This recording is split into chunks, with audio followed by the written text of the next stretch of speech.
everybody, and welcome back to a brand new episode of Nostalgia Bit. I am joined, as always, by Cooper Britton. He is clapped up and on a 2000s potato webcam. Here he is. Okay, 2000s potato webcam. Am I allowed to say fair enough. clapped up?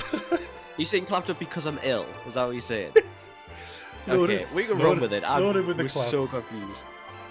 We'll run with the clap. We'll run with the clap. I've never heard anyone ironically call it the clap, though. Ironically or unironically? Unironically call it the clap. I feel like... Yeah.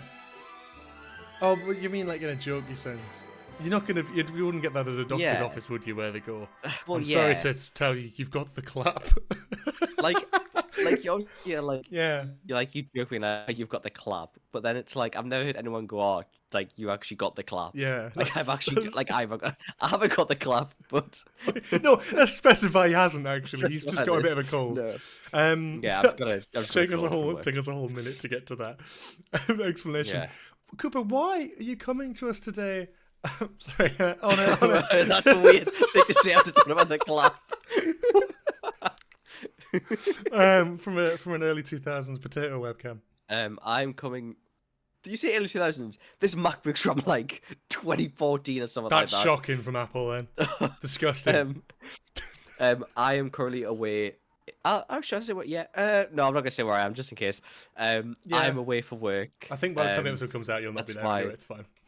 No, by the time this episode comes out, I'll be back home. This will be the only episode where I'm on a potato webcam. At least sound nice. Fingers crossed. Yeah, hopefully. To be fair, Cooper did offer very graciously, as he was going to be away working, to take his camera with him, and I urged him not to because it's not worth bringing a camera on to a hotel. But here he is. What, three days before I was traveling, and I was like, "What? Like podcast? Like the last episode we filmed the day of me finding out that I was leaving." No, I think it makes it very exciting. I think we're sort of giving off sort of professional podcast vibes where one of us is like in a hotel now. And it's like, I'm literally. This is literally what it is. I'm in a hotel room. Cooper's on tour. Jesus. Yeah, Cooper on tour, quite literally. It might happen a few times. It might be every once in a while. I'll come to you from a random location. Nature your job, so it makes sense. Yeah, but we'll see. We'll see. Be fun. Yeah, we'll see. But yeah, that's why Cooper looks like that. I just think the way I've said that was probably. Usually he's got more pixels. It's all right. Yeah, usually it's more pixels. Usually you can see every freckle on my face. Yeah, not today. Not today, sadly. R.I.P. Not R.I.P. The Sony, but it's still there. So today we're talking about extra supporting artist work. Yeah. Which, for those who aren't aware of that, you might have seen the Ricky Gervais show Extras. Basically, I've had a bit of experience sort of being on set as an extra in sort of a couple of TV programs, and I got a few funny stories from there. And Cooper, you've been on the other side of it. You've worked in the film industry and TV industry, where you've sort of been able to see the other people get pushed around as extras. I've met quite a few. I've met and had some good conversation with some essays. Like this, the last job that I did. I met some very cool essays because it's always like the same people come in, so you get to know them quite well. Or at least it was for us. But I know there's some people who do like daily essay work. We had a range of essays from kids all the way to like elderly folk and stuff. Yeah, it's a good. That's one thing I noticed about it, and it's quite fun. But before we get into that, I think we should address last week. It's like we've been cancelled. Last week we did a review. Well, not a review. We did a sort of preview for the Joker film, the new Joker film, Folie à Deux, or Joker 2. How do you pronounce it? I don't know how you pronounce it, man. I'm not French. Folie à Deux? Folie à Deux, I would have thought. But maybe I'm wrong. I don't care. So that came out, and we were so late to the game. We were doing more of a sort of what we think the film is going to be about a week after the film came out. I saw it the evening that we posted that podcast. So I thought I'd tell you guys what I thought about it. I still haven't seen it yet, but there is a reason why I haven't seen it yet, because I have not heard good things about that movie. Cooper's not seen it, but you know kind of vaguely where it goes. So we're going to probably spoil Joker for about 5 minutes. So if you don't want to hear spoilers from Joker... Do you want to preference why I know some of the stuff from Joker? Well, actually, yeah, why? I don't know this. I saw a comment. Oh, there's I a saw a comment on comment. Nostalgia Bait. That's Was it on the? Was it on the? It was on the episode on the saying, channel. Yeah, it was. like, I can't believe you can't guys predicted the believe- ending. It's crazy. Here we are, fortune tellers. It was bonkers. Congratulations, I couldn't you're a believe it. prophet. Because that's why I googled it. That's why I googled it. Because I was like, "There's no way." I was like, "There's no way we actually We predicted." did, the and ending. that's the thing. The funny thing about that Yeah. episode, aging horrendously, is that we did actually get like there's a bit where we talked about what happens towards the end, and I'm like, oh, this is such a ballsy idea. Oh, I really hope they do this. That'd be really interesting. Yada yada. And then I watched it, the film, and I was like, this is fucking terrible. This is not good. Like, there's varying opinions on it, and I know a lot of people are very, very harsh on it. And I don't think it's as bad as some people are making it out to be, but certainly not very good. I can see why it's bombing. Fucking ass, man. Like, I can't lie. We're not gonna do a review of it on this podcast, but it is whack. Like, I genuinely kind of wish I would always have seen it because the curiosity would have been too much, but I wish I could stop myself from watching it because it's tarnished the first film for me. It ruins the first film. After you saw it, saying like, "Am I the real joke if I go to see this movie?" absolutely cracks me. That up. was it. I forgot I posted Sorry. that. It's like it turns out the real Joker was me for paying to see this shit. It was ass. It was like it was actually bad though. That's the thing. Like I get a lot of like hate about all this sort of stuff, and it's like, oh, it's not like the music side of things. Now, look, I know a lot of people are going to complain about this, right? Because they don't like their fucking musicals. And but look, I grew up on musicals. You can go back and listen to some Nostalgia Bait episodes where I talk about my love for musicals. I grew up listening to Chicago, Little Shop of Horrors. We did nearly an entire episode on musicals. We did an entire episode on fucking musicals. I am a musical kid. I love musicals, right? What I didn't love was Joker 2. And let me be a bit nerdy right now, is that the whole fucking point of a musical is when a character is sort of presenting dialogue and they're sharing their emotion with not only other characters but the audience. When they can't get any more emotion out, they break into song. It's the next realm above like the dialogue, the talking in a musical. The song is supposed to tell us how the characters are feeling, what they're thinking about, what emotions they're presenting. And Joker 2 did not fucking do that.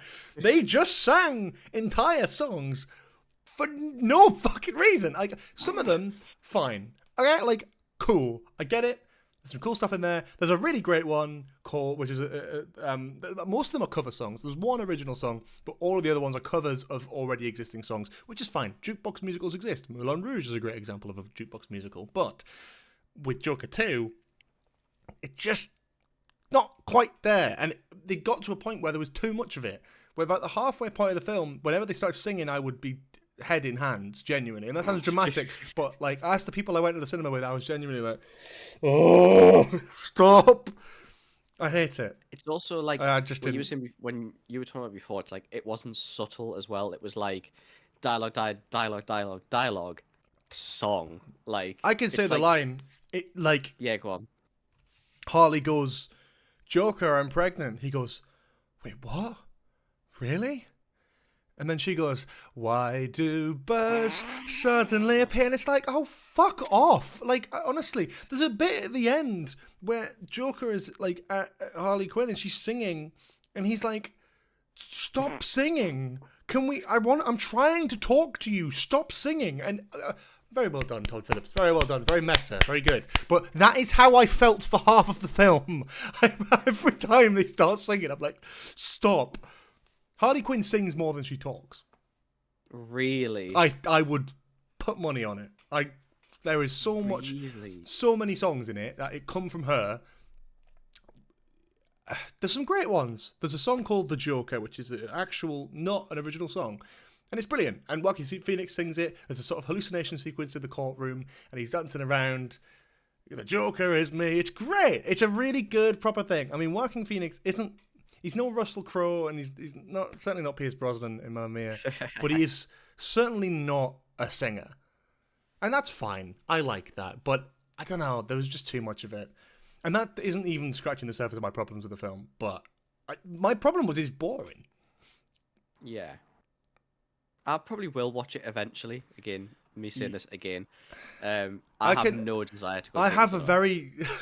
So, I just have no desire. I have a very like a one-liner review of which sums up my exact feelings as to why I don't like this film.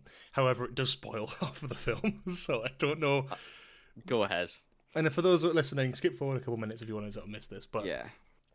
and also potential trigger warning for violent themes, but this is very much the angle that Joker takes, right?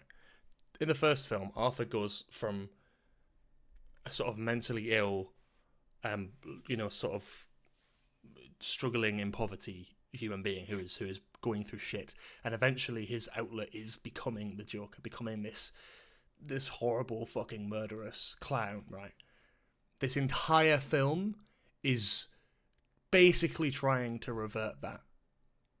So he barely spends any time as the Joker, and the point that annoys me about this is the film treats Arthur like he's done more bad things, right? In the first film, okay, he murders like 6 people. Sure, like he deserves his comeuppance for that, right? But in this film, he is not presented as a bad guy. He is presented as someone with split personality disorder and with serious mental health problems. However, in this film, I'm basically sat for 2.5 hours, and the final sort of effect that it has as me is I am watching a seriously mentally ill man get attacked, raped, and murdered. Why do birds suddenly appear? It's like it is. I was going to say that's a crazy one line. But you don't see.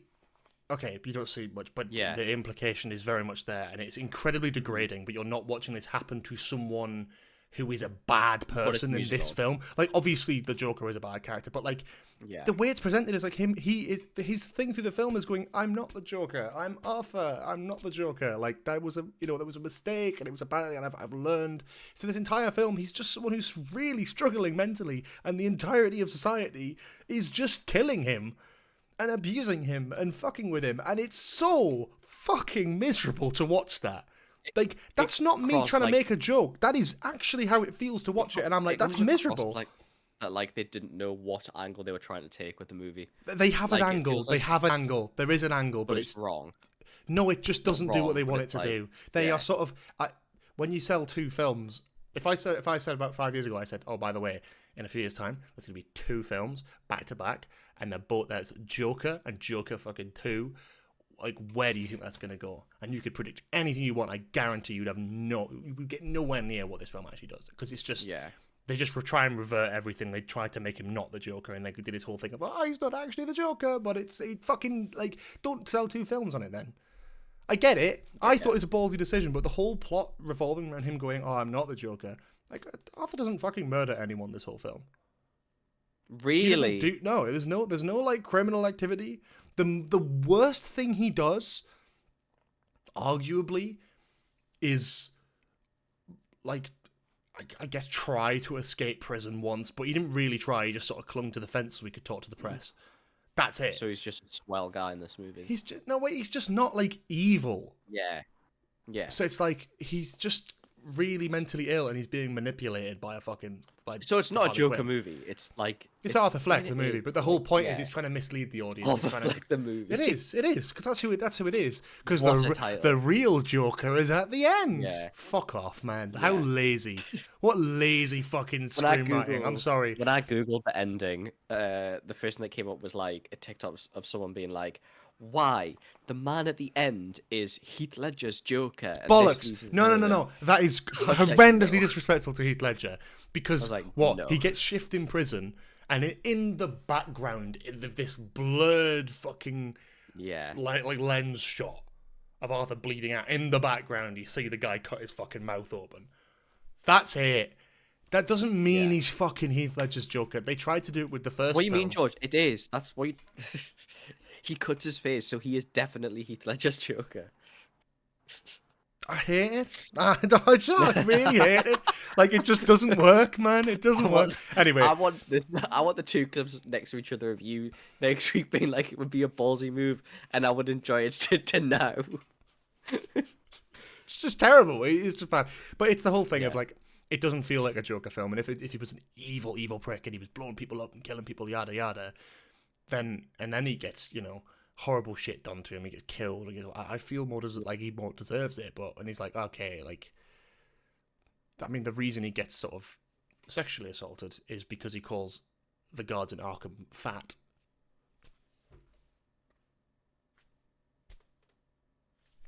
It's just a bad movie. Cool. Yep, literally. Cool. Oh, Anyway, shit. Anyway, extra work. I hope the essays had some nice had a nice time on. They probably did, actually, yeah. Yeah. Probably. But here we are talking about extra work. Let's move on from Joker. I'm getting out of my mind. Yeah. Yeah. Maybe we're all the Joker. Maybe You never know. I'm literally going to say the same joke that I said on Twitter. Maybe so- we're all the real Joker. So, extra work. This is something you've not done it yourself, have you? I'd quite like to do it. I'd quite like to give it a go. It's fun, you know. Yeah, it does seem quite fun. I've done it. I Like, don't- I don't know why I started doing it. To be honest with you, I'm trying to actually remember that now, and I'm like struggling. I think it was because Most it was easy people work. that are like most of the essays that I've met, it's just like not a hobby, but it's like a second job for. Like I know Yeah. it is a hobby. Like Mm. there was a guy who I met who literally worked full time in an office, and he'd basically just take holidays to come and do the essay work. Yeah, checks out. I've considered it Booked before. Holidays. off I work. had one which I almost got but didn't, which was actually quite a big one. But Really? they gave me no notice, and I was like, I can't. I want. You'll laugh at this. I was asked last year. I think it was Yeah. last year. No, it might have been the year before actually. No, it might have been the year before last. I got for the McDonald's Christmas advert. They That'd be wanted such- they wanted someone such a they good one wanted to do. someone wait for it. They wanted someone really tall to play an elf. I So would've they saw my paid. profile and was like, "This fucking 6'4" Yeah. giant, you can be an elf." And they called me up, and I was talking to them. I was like, genuinely, like, I want to do it, but you've given me a day's notice, and I can't take it. Yeah. I haven't got any holiday left. Yeah. So, and I'm glad I didn't do it because I saw the advert when it came out, and the fucking he barely got any screen time. I was like, fuck, I saw Was the it- elf, and I was like, Were you with like an agency, or was it literally just like what so was your? yes, you have to sign up to free agencies. Yeah. There are, and this is all like a tutorial if you want to be an extra, and you'll find out all the wonderful experiences you can get by being an extra throughout this podcast. But the way you do it, the way I got Might get to told be is, me. yeah, you basically get, you go onto a website, but you've got to find the ones that don't charge you. Don't pay any money to be an extra. You don't pay any money at all for any sort of subscription or any sort of professional agent, unless it's your career. But you don't start doing that, right? You Yeah. can get one. I think it was called We Got Pop, was I think the original one, and there's a few other ones, but there's like, I think there's like Extra People is another one. It's got those like funky names. But you basically sign up and you can connect all profiles, so it connects to different agencies. So I signed up with one, and I'm probably with about 20 because they've just got shared and shared and Yeah. shared. And then the more jobs you accept, the more your profile gets shared around. You take a few photos of yourself, put some personal details in, tell them everything that you're comfortable doing on camera, everything you're not comfortable doing on camera, everything. Remember what you put down? I can't. I could try and find it, but I have no idea, man. There wasn't that much, but I just yeah. was like, I'm not going for. I'm basically like, I wouldn't be fully nude on camera. Yeah, because a lot of like the essays No would one wants ask, to see who that, you with? trust me. Oh, who you with? Oh, who you with? But Yeah. if you go to our official OnlyFans, Yeah. yeah, a lot of the essays would be like, oh, who are you with? Oh, I'm with this agency. Oh, who are you with? Da, da, da. But the majority of them, it was like just a secondary thing they were doing. yeah. Like they all had full-time jobs, or they were slightly older and retired. And they were Like just I looking haven't for- done an extra breaks, job really. in about 2 years, but I get emails Yeah. still about it. Like I'm signed Yeah. up to the agency, so I get emails all the time about it. And if I see one that comes up that I want to do, I'll do it. I've missed out on a couple Yeah. of good ones, which I'm disappointed in, but it is what it is. Because you just see one come up Yeah. and you're like, oh, I really want to do that, but I'm not going to get it. I said no to Ted Yeah. Lasso, which I now regret Yeah. because it was before I'd seen it and knew what it was. So it was like I turned Yeah. it down. And I was like, oh, I could have been in Ted Lasso. Fuck. That'd be so cool. And then The Crown, I didn't get accepted for, You but didn't- I No, You apply for the I did Crown. apply. Yeah, it was like you could be part of the BBC multimedia team in like some sort of, I don't know, behind the scenes thing. Where it was like, I don't know, must have been doing like a sort of episode of The Crown where they're involved in like the BBC and it's some sort of TV broadcast or something. So it would have been like in the background of that. That would have been cool. Ones I've actually done though. Let's talk about this. Yeah. My first one I did was for a show on BBC Three called Starstruck. It's a sort of TV comedy. It's good. I enjoyed it. I think there's 2 seasons of it. I quite enjoyed it when I watched it, but I only watched it because I was in it. But I basically just picked it up and I thought, fuck it, I'll do it. Yeah. And it was one day. So I went. Long day. Yeah, it was a long day, but it was Full day. But the worst thing about it is the hottest day of the year, and it was set in fucking December. Oh, so it was like on the South Bank in London, and it's sweltering heat, almost 30 degrees, and I'm wearing like a big, thick trench coat, scarf, hat, gloves. Yeah. And I was in the background of 2 shots. I was in the background of one where I was being drawn for a caricature. Well, yeah. Yeah, so I was basically sat on a little stool for most of it, which was quite fun.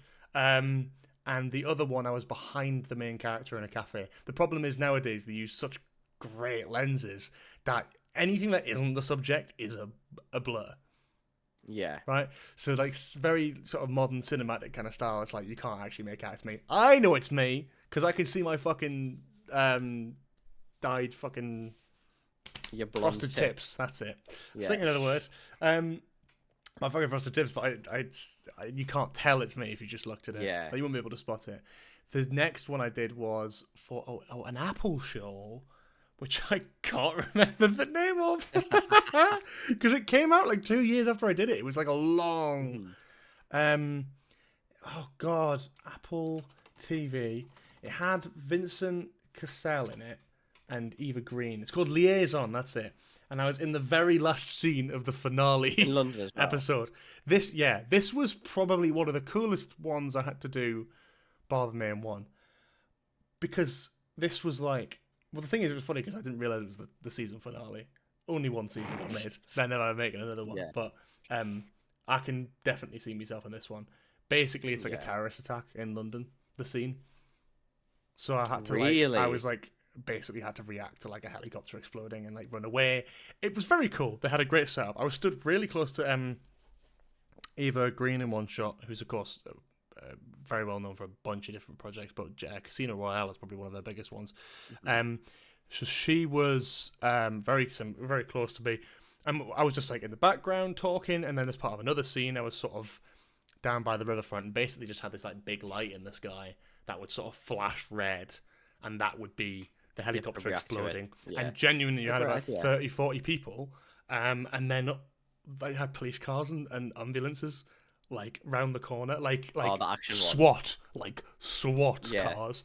And there was one shot that we did where I was sat like on the seafront, on the riverbank with a couple of other people, and then the explosion would happen over there, and then would hear the police cars coming, and the SWAT team would come out in front of us, like fucking assault rifles, full gear, and like be telling us where to go. And I'm like, holy shit, that was cool. That was cool. That was a really cool one because I was like, that feels like I'm on a set. Yeah, do you know what I mean?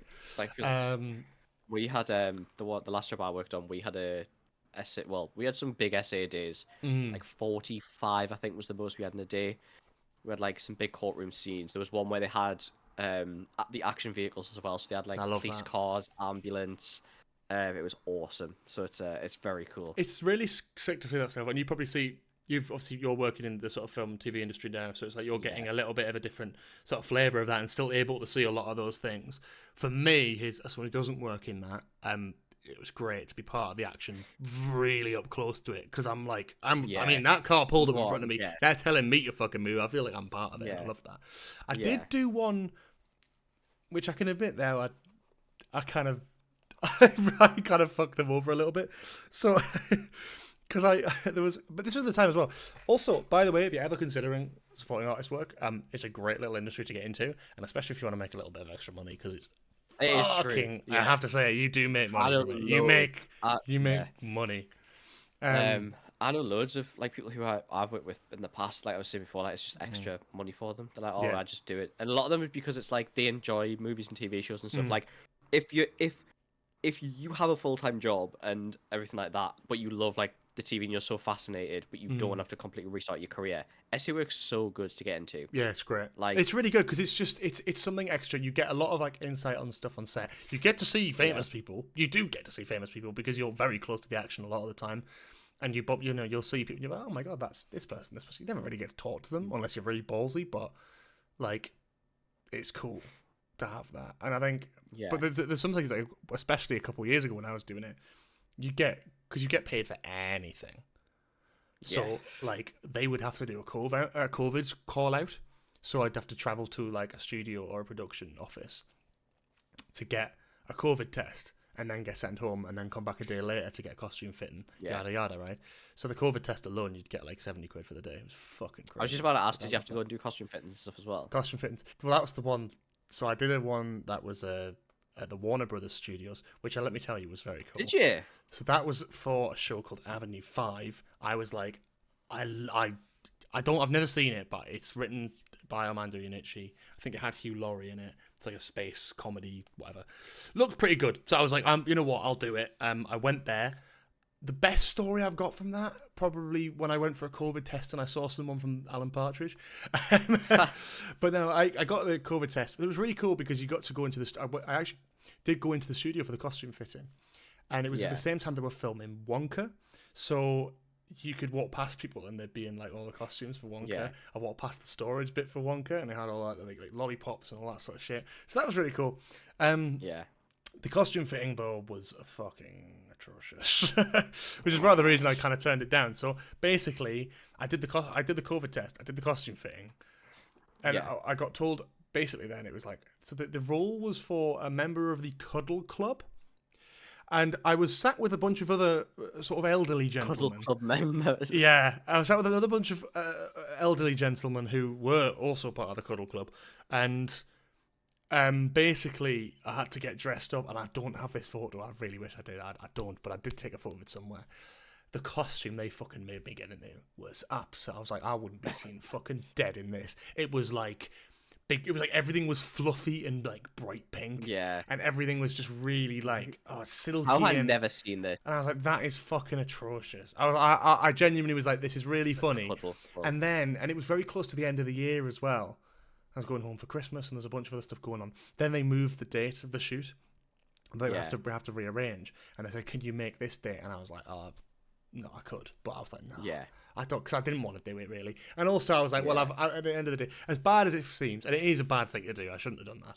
But I got there and I was like, this is actually embarrassing. This is how fucking humiliating to do. It's not something I'm particularly comfortable with. Yeah. But I was going to do it, but I thought, nah, they've changed the date. I've got a right to just go, no. That was See, I've not done I've only worked on period stuff. So okay. I'm yet to see I've not worked on anything sci-fi, so I'm yet to see the sci-fi side of essays. Even modern day. The modern day stuff's fucking easy because you can just come in your own clothes. Stuff. Yeah. That's what I've done for a couple of them. I think literally actually 3 of the 4. Yeah. I've actually never done one where I've actually got costume fitting and then worn the costume. Yeah. So for the 2, yeah, because I didn't realize you'd done a costume fitting because I thought you'd only done modern day ones. Well, I was gonna do that, but I turned it down. I shouldn't have turned it down. I should have done it, to be honest. But it was quite cool because they were filming a lot of stuff on the Warner Brothers lot at the time. It's right next to the Harry Potter Studios tour. Yeah. That one. So it's the actual film studios behind it. Yeah, that was really cool. I just Do you know how many essays you had there with you? There was quite a few with the costume fitting. A lot. As I say, a lot of them were sort of older gentlemen. And I was like, you know what? I don't really want to be on national TV dressed in fluffy pink cuddling old gentlemen. That just seems a bit odd. To me, I was like, I'd rather not do that. However, one I did get to do, which is the sort of... Well, I should mention, there was another one. Do you remember this? This actually did do quite well on Amazon Prime. There's this show called Red, White and Royal Blue. Yeah, that came out as a sort of a gay romance drama thing. I did a costume fitting to be a character in the background of that. I got called out to do the COVID test and I had COVID, so I still got paid 70 quid and I got to sit on my arse. So that was great. That was fab. But the main one to sort of to write home about is I know which one this EastEnders. one is. Yeah. So I got to do EastEnders, not any old EastEnders, but I got to do EastEnders, the New Year's episodes, It's a which great are one to always do. the big ones. It's a really, really, really. That's good why one they to had do. extras, because they don't usually need that many. Yeah. But Which that was a was the nightclub one. scene, wasn't it? It was a nightclub, yeah. So Yeah, it you're gonna was, I think it was 3 nights until about 5 a.m. But my God, the set, the being able to go onto Wait, the it was set. night shoots. Yeah, yeah. Oh my God, I didn't realize it was night Which shoots. doesn't really make sense. Till 5 a.m. I think it was. Oh no, maybe it was a bit less. No, it was because we had to get an Uber home. We couldn't get the train back. Yeah, it was late. Jesus. But I didn't realize it was night shoots. No, it was.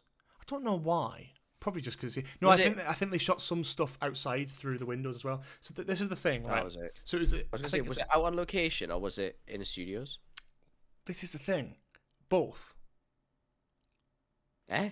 Because it's Elstree Studios. The back lot of Elstree Studios is the entirety of Albert Square rebuilt on the back lot.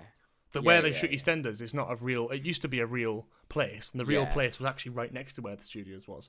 But this is the actual. They've completely rebuilt the whole thing, so it was on set, but it was also on an outdoor location technically, because everything was so real that it just felt like we were on location. Yeah. We were literally sat in the EastEnders, like the community centre in EastEnders, which hadn't been used for shooting that week, was being used as the green room. Yeah. Your essay hall. Green room. Yeah, because yeah, you're right. Crowd's not a green room, is it? Bro, they give you your own fucking green room then. No, because I was wondering, like, I didn't. Well, I don't know how EastEnders work. Like, I know about sets and stuff, but I don't know if they ever go out on location. Like, I know obviously all some shows stuff do. if they do, but like Shock horror, I'll work in the locations department. That's why I'm asking. Yeah, all of it is I didn't know enclosed if on they the just hired out back lot. a It's crazy. Like, No, they just paid a but lump this is the sum thing to is, hire out the a nightclub is there. It exists. The interior and exterior. Yeah. It could be a real nightclub. Like there is no. Everything is so real. It's crazy. And I was actually kind of. Even though I don't watch EastEnders, it was a very surreal experience walking onto the set and everything looking like a real housing estate. And I've just walked off a studio back. Yeah. Like when I wanted to go to straight through the middle street. Yeah, when I wanted to go to the toilet, like I'm going into like a studio. Yeah. But like, it was weird. Yeah. It was weird. It must be so nice to have everything there. Yeah, it was crazy, and the actual episodes as well. That's one because of they don't use very cinematic lenses on EastEnders.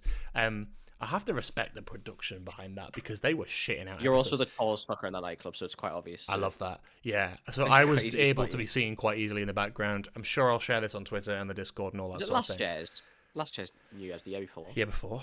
Yeah, before. Been a couple of years now. Yeah. Was it even that? I think it was 3 years ago. 3 years ago. Yeah. God, Jesus. Yeah, it was. I think it was New Year's 2021 into 2022. Yeah, probably. Yeah. So it'll be 3 years. So this December. Yeah, 3 years. So it was like the New Year's Eve and New Year's Day episodes. I think. Yeah. No, it wasn't. That's bollocks. It was the New Year's. It was the pre-Union, like the one before New Year's Eve and New Year's Eve. There's basically a bomb threat. We didn't know that when we were filming, but in the episode, it was like the thing was someone was going to blow up the nightclub. Yeah. And we were counting. I remember we were counting down to New Year. We did Happy New Year and all that sort of thing. And in the episode, it was like building up to that they were going to blow up the fucking thing. And there was a scene where it went bright white and to sort of like do a bit of a tease and be like, oh, and I was like, holy shit, am I dead in the EastEnders universe? And I wasn't, and actually I was disappointed because I was like, fuck, like canonically dead. No, because that means you can return. It's better. Yeah, true. But that footage is really funny. We just had to dance because it was just like a nightclub, and it was 3 nights worth of a nightclub shoot. It was great though, because you just had to have this fake drink. I had this like fluorescent blue drink, which obviously you really want to take a sip of, but it's just not drinkable. It's not a real drink. Can I ask how much you get paid for it? That one, if you remember, wasn't as much as other ones because it was through. I think it was through uni and it was through BBC's official call outs. Yeah, it wasn't like a proper extra salary. Yeah, but it was. We're gonna say this and then it's gonna be still very good. No, I don't think it was. I think for night shoots it wasn't. I think it was. Oh, for I have a feeling it extra though. No, that's what I'm saying. I think overall for the 3 days it was about 200, 300. Really? She's not great, but it's What, the it's like experience extra doing it. 20 quid night shoots. It's like 8 a day. That's not great. That like. Yeah, well, when you're on like when you're with an 3-day when you shoots but as when you're well. with an agency, when you go on Yeah, like other yeah. ones that you get asked to, they'll give you money for Yeah. anything. They cut a little bit of Yeah. hair off, that counts 20 quid because this is 20 quid. Really? They've had to change your hair, like cut it. They've had to cut your hair, 20 quid. Really? Had to give you a costume Even, change, like, shaving 20 and quid. stuff? Shaving, Like this- 10 quid. It's like Yeah, they give like, you yeah, money for we- everything because it's like We've had someone where it's like, oh, to be clean shaven, like please come in clean shaven, Mm. or please leave your facial hair like this. Da da da. Yeah, that's quite. I never. So there's really... loads of elements of that, especially when you're with an agency you get paid for. Eastenders was very Yeah. much like they were just giving us what they could get away with giving us, basically.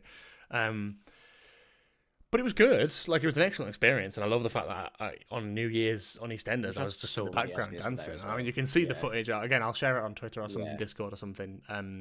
Probably on Shorts or what have you. But it's a really funny little clip of me dancing in the background.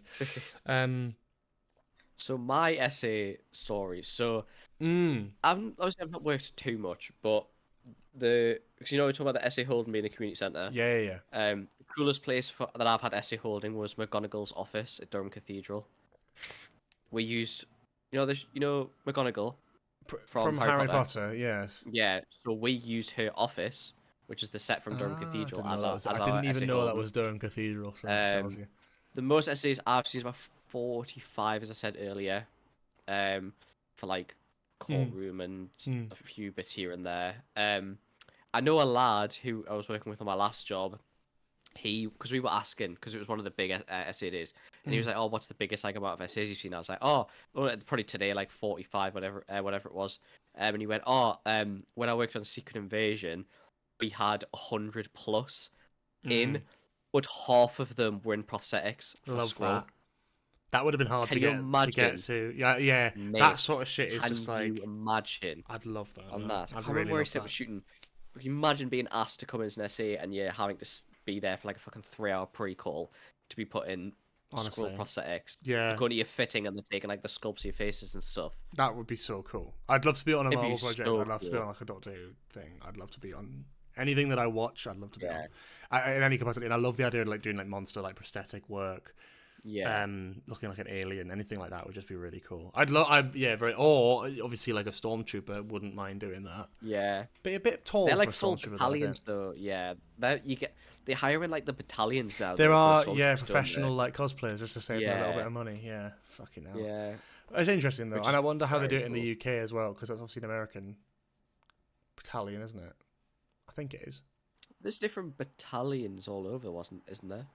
There probably is. To be fair, there's definitely Well, because cosplay when it was groups Star Wars everywhere. Celebration, there was That's loads. true. That's true. Yeah. Oh yeah. Well, 'Cause fair enough. obviously- That's cool. Yeah. I think I'd love to do something like that though. I'd like be on set for something like that. And Yeah. see Doctor Who what one that would be pretty production- cool to do. That would be a very Doctor cool Who's one. very like I'd love close. to do a- I've tried like, to ask do a contacts before. Like period. I tried to ask contacts with the BBC before. Like Yeah. what extra Yeah. agency do Doctor Who work with? And I can't. They don't I'd like know. to do like a period essay Mm. Doctor Who one. That would be quite a cool one to do. I don't know. I think I'd rather do a future one. But that's yeah, I guess so. Yeah. Just Being, not like, a modern day. The latex and the Oh no, maybe I bright would like colours and modern stuff. day. I'd love to get killed by a fucking Dalek and like a invasion of Earth kind that of would be thing. quite cool. I just That'd be love the sick. idea of doing like a period one where it's in like the medieval times and you're in like armor and shit like that. Yeah, that is also kind of cool. A night essay would be sick I would like to die.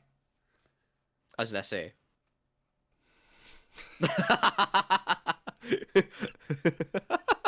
That's a great out of context clip. That's an amazing. That's a phenomenal out of context clip. I would like to die as an essay, like horrendously. Do you know how much fun it would be to get killed by a Dalek in Doctor Who? Just get exterminated. You get to do the whole. Yeah, the full on like shakes. Yeah, exactly. And Yeah, I then bet it'd be cool being a dead essay, just being brought being in to be a dead. dead body. yeah, Yeah, literally at that point you're being paid to do nothing. it's true though, because with like dead bodies and stuff, there's like I know a lot of people do the whole thing where they just like lie there like Yeah. that, but there's a whole like thing with dead bodies is like the whole like system where when the body breaks down and starts to get like there's a lot of gas that's formed and expelled, and I feel like I'd be really good at just farting as a dead body. I think I'd be really great at that. So if any agencies out there are looking for farting corpses, I'm your Farting man. corpses. Farting. What a nickname. Yeah. The farting corpse. The farting corpse of Newcastle. But yeah, I love it. You know what? Yeah.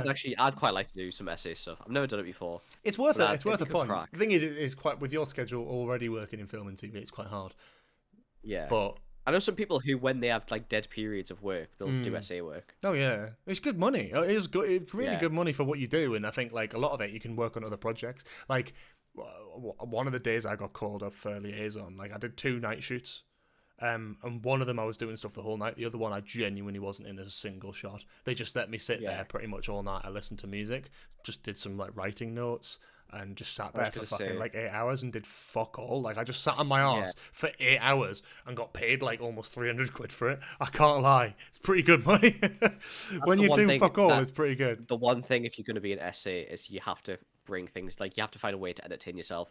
Yeah, because it's a lot of sitting around. It's a lot of sitting around. It is, yeah. When they're fucking swinging lenses and but you might also might just not get paid for stuff, and you might just you're there for the call out essentially.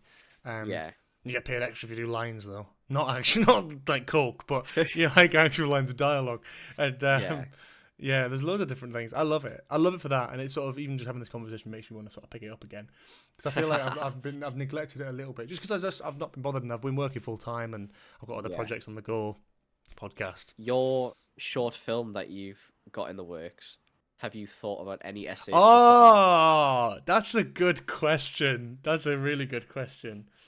The film that I'm currently writing does have a scene which is I've thought about which it. has a lot. Okay, well that's good. I have my thoughts, but I work in an office in London with there's about 400, 500 people there. So I'm assuming that some people wouldn't mind if it's like, okay, we'll get you a pint if you come and do this. Yeah. And you get to be in a short film. And fingers crossed people will turn up to it, but you just don't know. Yeah. Stop hauling in cast members. I've done cast essay. Actually, I have done essay work. Oh my god, he's I've clicked. done Pennies dropped. I've done short films and stuff, like low budget short films. I've done stuff in the background. I mean, you've actually acted. We've talked about this. We've talked about Harriet's memory box. Yeah, I've actually acted. Young Henry. Yeah. I need to find that somewhere. Yeah, we need to watch that reaction. When I say I'm young Henry, I am young Henry. Young Henry, yeah. Yeah. The only because we did one of the short films I did years ago was called Democracy. It was a like political dark comedy. Love that. About like a load of politicians arguing and potentially going to war, stuff like that. It was a comedy. It was funny. But the opening shot we filmed it in Newcastle College. Nice. You go to Newcastle College, they basically have like an entire green screen studio. They have like proper sound studios, and we did basically a oneer, which is what I call them, just one continuous shot going from the sound booth to with like the sound mixers and stuff out into the corridor, follows up the corridor, and then into the studios where it starts. Amazing shot. And we basically had the first AD was the audio mixer. We basically brought in the entire crew to do this. The first AD was in the audio mixer. The camera comes out of this audio, or like he turns around, presses goes live, comes out of the audio mixing room. The producers then walk down the corridor towards the camera. One of them has like 2 phones on this phone and one ringing the other one. And in the background, you can see me and my friend Henry, who we were runners on the job, basically just like janitors, like with like one of the janitor carts sweeping and mopping like right at the end of the corridor. Then it comes up towards us. We're still quite far away, and then turns left into this, basically into this studio where we had the sound op pretending to be the sound op, like all that kind of stuff. Right. It was really cool. That's really cool. It's really, really, really cool. You did lose me a little bit on the directions, but I think I got the gist. I'll try and find it. I'll try and find it somewhere and show you, because it's an amazing shot that we did. That sounds sick. I love that. Yeah. Yeah, I think this whole thing, and it's definitely worth thinking about. You're right, because I've got this. Yeah. Tell me without saying much about the film, because it's not written yet. What have you been thinking about it? Well, the location first. Of where that's... Well, that's another thing entirely. But there's definitely... It's a pub scene. I know pubs that'll be able to do it at. Yeah, 100%. Yeah, because I've been thinking of it as a location-esque, sourcing the location. I know of pubs that'll that'll Yeah. probably be good to do, and would probably And also the help us do it. SA thing. If you have 400, 500 people that you know that'd be happy to do it, Yeah. I'll step No, in. I don't have 400, 500 people who'd be willing to do it. I know 500 and 400 people are in our office. I guarantee at least 3 of them. Yeah. Probably guarantee. That's You'll just start cheating it. Just have a load of different costumes, and we'll cheat the angles. So they true. Could do that. have them in a Don't need that triangle and many. just pivot. Don't need that many for have that. a triangle and just pivot the triangle wherever you move them. Yeah, true. Actually, you just need. You need. You got crew as well. I don't think that's the. I think that's the only bit where we actually need extras, though. It is definitely the only bit where you need essays. Other than 100%. maybe on the street, but that's fine. But then you can just use some of those essays on the street. Yeah, true. Or you can use crew. Just get a few people. Yeah. Buy them a pint. Yeah. This is a really like toxic work environment way of talking. It's like we'll pay them an exposure, no, but it's This is our extra work. It's this like is our it's like call out. it's like basically This is like a our voluntary SD. thing. But also people listening, Nostalgia Bit This is listeners. our call If out. you're in Yeah. if you're in London, you live in London, and you maybe want to get involved with a short film production, very soon. Well, not very soon, soonish. Then watch this space. I might be putting a call out at some point. That's true. Yeah, it's true. I mean, people live in London. You remember the first Shaun of the Dead film? People live in London. No fucking shit, Sherlock.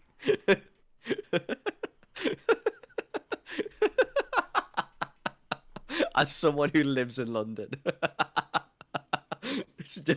It's just only the most heavily. Let me tell you. Let densely me tell you populated something. area Kubo. in the UK. Here's one fun fact for the podcast here. Just from a perspective of someone who lives in London, people live in London. You've got to call out. People will come and do it. People will. Oh, people go. But I was just saying, like the first Shaun of the Dead film, the only Shaun of the Dead film. I'm waffling today. Shaun of the Dead, when they had to get zombies because they were on such a low budget for the film, they put out on like the fan Reddit kind of group it probably wasn't Reddit, but like a fan sort of group page thing for Spaced, the TV show that Edgar Wright, Simon Pegg, and Nick Frost worked on together for Channel 4, and they basically invited people along to be a zombie in this film, and they'd get paid £1. So they legally were being paid, but they couldn't afford to pay them anymore. So it was like, if you want to be in this film, you can. And honestly, I'd have done it for free. Because imagine now going back and being, I was a zombie in Shaun of the Dead, and you can see me there. That's sick. Yeah. Especially as fans of what they were working on at the time. They probably feel really yeah. privileged, yeah. So anyway, Nostalgia Bit fans, is what I'm saying. Well, it's Nostalgia Bit fans who live in London? Obviously, it's a little bit more money, but it's a call out to fans. Like, yeah, effectively. It's the best way to do it, though, because those are the people who are going to be most passionate about it. Yeah, but actually, dead serious. If there are any Nostalgia Bit fans who live in London and would want to be in the background of a short film and want to be directed by me. Yeah, it's true. Yeah, no, that could be fun. There's an interesting. You don't direct essays. True. Yeah, but it's a small production, Cooper. I might have to, mate. I don't know how many people we're going to have involved. I'll do that. You focus main cast. I'll do essays. Fair. All right. Sound. Yeah, we've not even I feel like we're talking about this quite a lot, but yeah, too early. Yeah. Yeah, probably at this point. Yeah, I feel like there's not much else to say about supporting artist work, but if you are interested, I think the industry needs it. So definitely check out some of these agency websites. They're super interesting. If you want to be an actor, it's a great in. If you want to be a writer and you want on-set experience, it's a great way in. If you're not working in the film industry and want to kind of know what the inner workings of it's like, it's a great way to just be a fly on the wall and see how people work. Like I found that with extra work, just watching like directors and first ADs, second ADs sort of work and do their magic. It's sort of like, oh, cool, this is interesting because some roles I didn't even know existed. Even for runners and trainees, it's very good. I say as a trainee. Just to see other departments again, it's very especially if you want to see ADs and crowd third ADs and stuff like that. It's a very good way in crowd runners. It's and also if you get on some cool stuff, you'll get to wear some pretty cool outfits. Like I'm saying, period outfits. Like getting on like an army one, like wearing like full army gear, like all that kind of stuff. I'd love to do that, like a police sort of thing. But you sort of they prefer you to have experience in that field as well. Sometimes like they prefer to actually cast people who are former police to play police. So there used to be a thing. We were literally talking about this the other day. So I can't remember who I was talking about with, but the police officers used to have like a thing where there was a certain pay rate for SA work as a police officer. So when they were doing like exterior scenes and would have to have police there anyway, they'd bring the police in as SAs, but a lot Nice. of areas don't do it. Like Newcastle apparently refuse to do it now. Ah, interesting.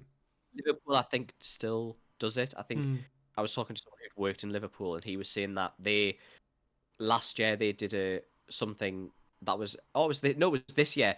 That was some exterior stuff in Liverpool, and basically they needed police there anyway for the scenes. Right. So what they do is they pay police wages to have them as SAs, but also there as police officers.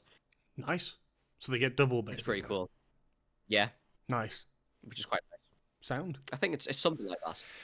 Yeah, I love that. I think there's a lot of cool little intricacies in it. And again, it's like if you want to get into the industry in any way, it's sort of like or acting experience, it's really cool to just do extra work so you can see how lead actors perform, but also how they're directed by that, but also just get experience of being directed yourself. If you're standing in the background pretending to chat, it's actually a decent experience. Like I was a bit like sort of confuzzled the first time I did it, and I quite enjoyed it actually. As I say, good money, so try it, give it a shot. Anyway, let's move on to Just News. Yeah. It is my turn this week to give a Just News story. So let's talk about that. Oh, fucking hell. How are you surprised you've just found this story? No. But I forgot which of the two that I'd found I'd put in today. Okay. This is quite, so this might not be for the faint of heart. The faint of heart, that's it. I was going to say hard of hearing, but that doesn't make any sense. Mate, if someone's hard of hearing listening to this podcast. They certainly are after listening, I tell you. Yeah, that's true. I'm sorry, I'm wiping my nose loads. I'm so It's alright, man. It's alright, man. You've had to do various things. So I think, mate, this is mostly like the 4th or 5th episode we've done where I've had a cold. It's too really? common. I don't think you do, man. There's a few. There's been a good few. At least 3 or 4. Yeah, but I had to go through hay fever season, so that is true. Also, yeah. But edit the sniffs this week. Fuck that! I'm not putting that much effort in. Jesus Christ! People can have the sniffs. So, are you ready, Cooper, for this week's Just News? Okay. Sancta. Graphic opera leaves 18 people needing medical attention. Sorry, hang on. It's Graphic called Sancta. Yeah. Graphic opera leaves 18 people needing medical attention. Just you wait for the details as to how weird as fuck this graphic opera is. So again, not for the faint of heart. There are some very strange... Okay, so it's called Sancta. It's a graphic opera. Mm-hmm. So it's a gropera. Gropera, maybe. Gropera, yeah. As you'll soon come to see. 18 people needing medical attention. I did skim it. I've seen a few words that made me go, okay, this is mental. But I'm still not sure as to yet why 18 people left needing medical attention, but we're going to find out together. Despite the fact... Oh my god. Despite the fact 3 people required an ambulance during Florentina Holzinger's Sancta at the end of the performance, the crowd applauded and seemed to have enjoyed the boundary-pushing show. Ignoring the picture. 18 people needed medical attention during an opera that features, ready for this, nuns, sex scenes, mutilation, and real blood. Okay. Florentina Holzinger's Sancta also includes naked roller skating nuns and a depiction of a wall of crucified naked bodies. What? Yeah. Oh, this is... I'm gonna pull the thing up on my phone. What? Yeah. What? Yeah. It is bad that when you say graphic opera, I instantly went to like. I think I've actually seen more of a sexual nature. Not on this article. You've seen it? No, I've watched it. Yeah, many times. I think I saw a tweet about it, but actually completely separately. It's only the naked roller skating nun I think I've seen a photo of on Twitter, because it's just someone with a nun headdress on a skateboard on like a sort of like a turnpike thing with her tits out, and I'm like, that's mental, but I expect that on Twitter nowadays. What did I say? Turnpike. I think I even said turnpike, so who knows? I don't skateboard, if you couldn't tell. I'm a fucking 6'4" wobbly giant. I stack it every time I go near a skateboard. Anyway, during performances on the 5th and 6th of October in Stuttgart, Germany, 18 people needed medical attention from Of staff. course it's German. Of course it's German. Of course it's German. Cool it with the racist remarks, Cooper. No, I don't mean it like that, but there's a history of strange like artistic performances in Germany. Do you know what it reminds me of? Have you seen Nativity 1? You know, Brother, you cannot make a compare. Hang on. No. We're not comparing like a graphic, heavily sexual, real blood nuns skateboarding with Nativity 1. Let me finish. A family-friendly Christmas comedy about children doing the Nativity. No. Do you remember the competing school? How they did like a alternate version of the Nativity? I should let you cook. Yeah, fair enough. See? Yeah, I see what you mean. Where they rip the heads off babies and it's like King Herod. Yeah. Either way, still funny comparison. A spokesperson for Nativity 1. Yeah, like, do you know what this thing about nuns' sexual activity, real blood and roller skates reminds me of? Have you seen Nativity? A few of them suffered from nausea during the boundary pushing show. I want to know what's so boundary pushing about it, because at the minute it's just nuns. I don't know why I said it like that. Bang it out of context.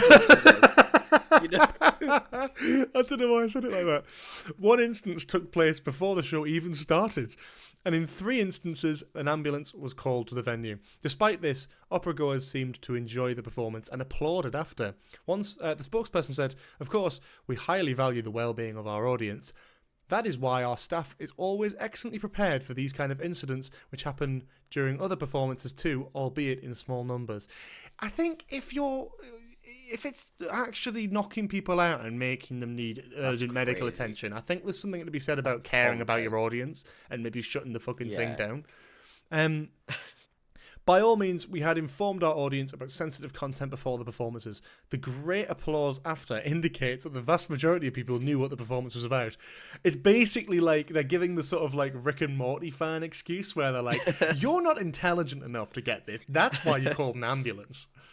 Either that or they're just raging homophobes, and when they see girls kissing, they're like fucking nauseous from it. Although it's not the real blood or the nuns skateboarding. Actually, the nuns skateboarding would be very funny. It's like, I'm okay with gore, real blood, people kissing, whatever. But if I see a nun skateboarding, I'm going to need ambulance help, right?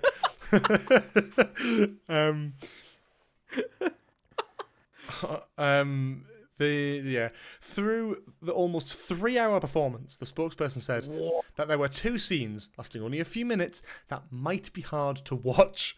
One scene, here we go. One scene was described as having a small piece of flesh cut from the back of one of the performers. Fucking hell! What? That's mental. That's actually completely batshit. Okay. Physical harm, cutting bits of flesh. I was gonna say, is this actually like actually someone's flesh, or is this it like? Said real blood, didn't it? Oh, it said one scene was described as having a small piece of flesh cut from the back of another one of the performers. That doesn't imply that it's fake. It doesn't say a fake bit of flesh. Yeah. I think the spokesperson would probably frame that when talking to Sky News, but they didn't. Yeah. So that tells me it's real. Also, the other question I have is, if there's a show every single night, how much of this person's back is left? It's only 2 nights. Oh, it's only 2 nights. Show's only 2 nights. Just a little chunk then. Can't even do a smiley face. Little chicken nugget, just can't even do a smiley face. Jesus Christ. Well, it depends how continuous it is. You could do a cock. You could do the 2 balls on night 1. And then just on night 2. Oh God. No. That's horrible. If you did a couple more nights as well, you could do a few little lines coming out the end. And the other, right? Let's have a look at the other one. So the other where 2 other performers were. Nah, man. You can't stop mid-sentence. Nah, man. Nah, you can. Were pierced together to attach ropes and lift them up. What? Like, where? Pierced where? Like, because... I kind of morbidly want to know the answer to that question. Yeah, but I don't want to Google it. That's rope. Wait, what? How? All right, okay, hang on. We're googling it. How? We're Who googling let it. bro cook? Like, what? What? This just looks Like, mental. where? That's what I'm confused. I don't where? even know. Yeah, I don't even know what the fuck. Where are you gonna pierce someone to attach rope? What, you get like a free ear piercing from it? Like, but you're not gonna fucking haul them up with that, No, never mind. I'm not looking at that again. Fuck that. Anyway, that's just batshit. That's too far. That's too far. They also highlighted certain light effects throughout, which could have been responsible for some incidents. Oh, fuck off. Australian choreographer Miss Holzinger, 38, is known for her boundary-pushing performances, with her all-female casts often performing partly or fully naked. And previous shows have featured tattooing, masturbating, and action paintings with blood and fresh excrement.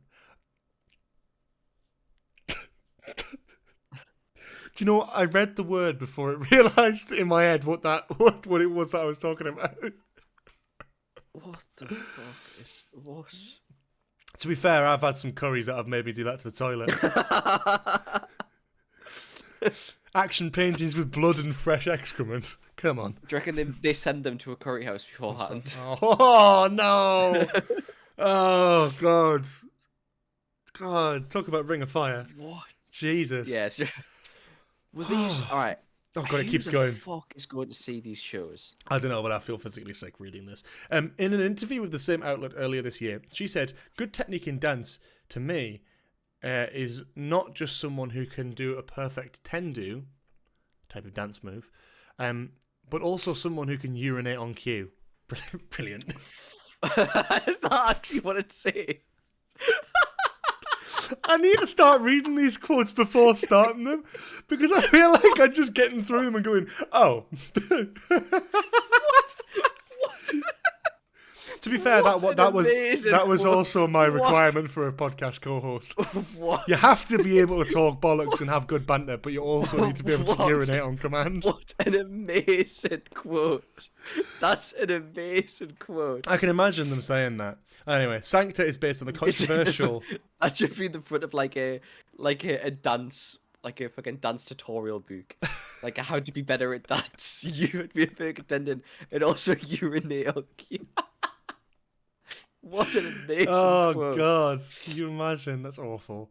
God. Sancta is based on the controversial 1920s opera Sancta Susanna, a story of a nun who represses her own desires. Miss Holzinger's show is advertised as for people aged 18 and over, and despite the incidents, further shows in Stuttgart and Berlin have since reportedly sold out. So there's more than 2 shows, so they could have drawn a cock and a smiley face.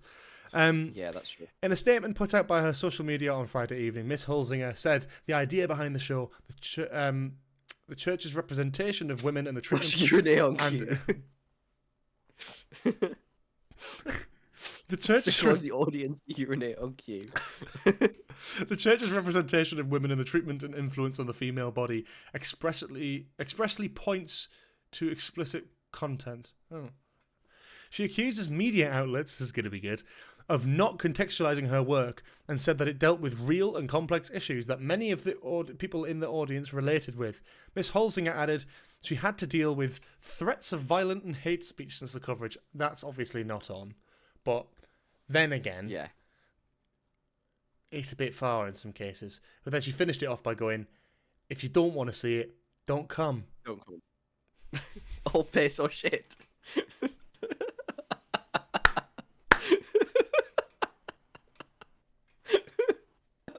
That was too easy. That was too easy.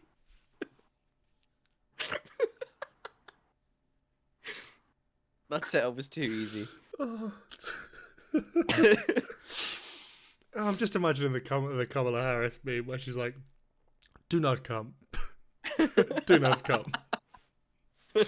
Oh, Jesus Christ. What a great way to end that entire article about fucking repressed sexuality with a cum joke. Unbelievable. Anyway, I think we're done there. I can't fucking muster any more of that. Well, Yeah. if you are interested, if you enjoyed this I'm not episode, gonna lie. I think that was an all-timer. that was pretty good. Such a good I was story. not sure, but that was really pretty good. But anyway, if you enjoyed this episode and you enjoy a lovely podcast show that you want to see more episodes on of two hosts that can urinate on command and come and shit as well, then please subscribe. On command.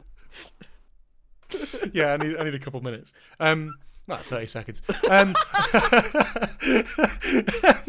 That's Megan. If you subscribe anyway, subscribe and follow on Spotify and YouTube and all of our other podcast providers.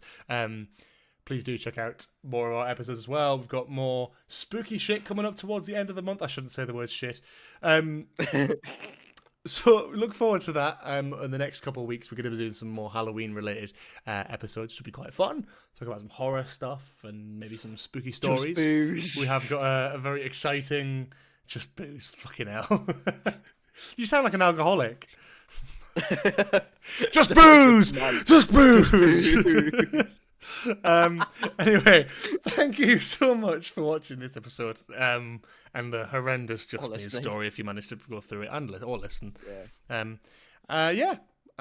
Subscribe, 5-star, follow, all that sort of lovely stuff, and I will see you all. We will see you all next week. Have a lovely time. What am I saying? Bye bye. Bye bye.